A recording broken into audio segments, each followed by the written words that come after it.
నేను అడుగుతా ఉన్నా, నేను మన అసెంబ్లీలో కూడా అడిగిన, మళ్ళీ అడుగుతున్నా. రైతు బంధులో 22,000 కోట్లు పక్కదారి మళ్ళీ అని చెప్పి ఇవాళ బదనాం చేసే ప్రయత్నం చేస్తున్నాం. అంత మంచి పథకాన్ని ఆ రోజు భూ రికార్డుల ప్రక్షాళన చేసి వెంటనే మేము మొత్తం రైతాంగానికి 70 లక్షల మంది రైతులు 1,52,00,000 ఎకరాల టంచన్ గా రైతు బంధు చేసినాం. మా దగ్గర క్లారిటీ ఉంది. ఒక్క పైసా లంచం లేకుండా, ఒక్క రూపాయి అవినీతికి ఆస్కారం లేకుండా చేసినాం. తెలంగాణలో గొర్రెల పంపిణీ పథకం స్కామ్ మరొక ముందే మరో కుంభకోణం వెలుగులోకి వచ్చింది. రైతు బీమా, రైతు బంధు పథకాల్లో 2 కోట్ల రూపాయలు కాజేసినట్టుగా పోలీసులు గుర్తించారు. బతుకున్న వారి పేరుతో నకిలీ పత్రాలు సృష్టించి డబ్బులు కాజేసినట్టుగా తేల్చారు. రైతు బంధులో 1 కోటి రూపాయలు, రైతు బీమాలో మరో 1 కోటి రూపాయలు కొట్టేసినట్టుగా తెలిపారు.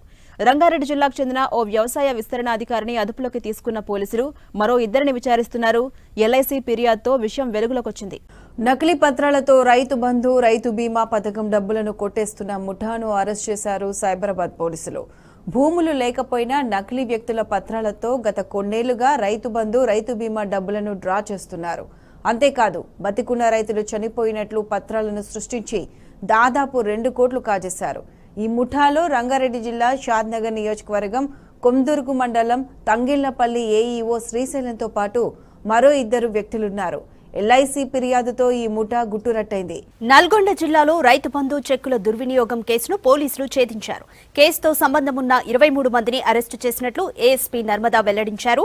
జిల్లాలోని గుర్రంపోడు, పెద్ద అడిసర్లపల్లి, చింతపల్లి, నాంపల్లి, చెండూరు మండలాల్లో అక్రమాలు జరిగినట్లు గుర్తించామని తెలిపారు.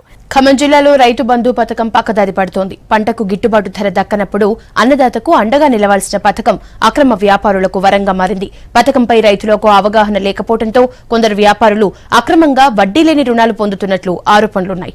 ఉమ్మడి కరీంనగర్ జిల్లాలో నిరుపేద రైతులకు అందాల్సిన రైతు బంధు పక్కదారి పడుతోంది. దుక్కి దున్ని పెట్టుబడి పెట్టి ఆరుగాలం కష్టించి పనిచేసే రైతులకు అందాల్సిన సహాయం రియల్టర్ల చేతిలోకి వెళ్తోంది. కరీంనగర్ జిల్లాలో గత కొంతకాలంగా రియల్ వ్యాపారం 3 పువ్వులు 6 కాయలుగా సాగుతోంది. వికారాబాద్ జిల్లా కుల్కచర్ల మండలం పుట్టాపహాడ్లో ఘరానా మోసం వెలుగుచూసింది. బతికున్న రైతు పేరిట రైతు బీమా వచ్చింది. రైతు బంధు కోఆర్డినేటర్ రాఘవేందర్ రెడ్డి మహిళా రైతు చంద్రమ్మ చనిపోయినట్లు డెత్ సర్టిఫికేట్ సృష్టించి 5 లక్షలు కాజేశాడు. అయితే చంద్రమ్మ కుమారుడు బాలయ్య తన తల్లికి రైతు బంధు రావడం లేదని వ్యవసాయ శాఖ అధికారులను ఆశ్రయించాడు. చంద్రమ్మ చనిపోయినందుకు 5 లక్షల రూపాయల రైతు బీమా అకౌంట్లో పడిందని అధికారులు తెలిపారు. నిర్ఘాంతపోయిన బాలయ్య పోలీసులకు ఫిర్యాదు చేశాడు. దీంతో రైతు బంధు కోఆర్డినేటర్ రాఘవేందర్ రెడ్డి నకిలీ లీలల భాగోతం బట్టబయలైంది.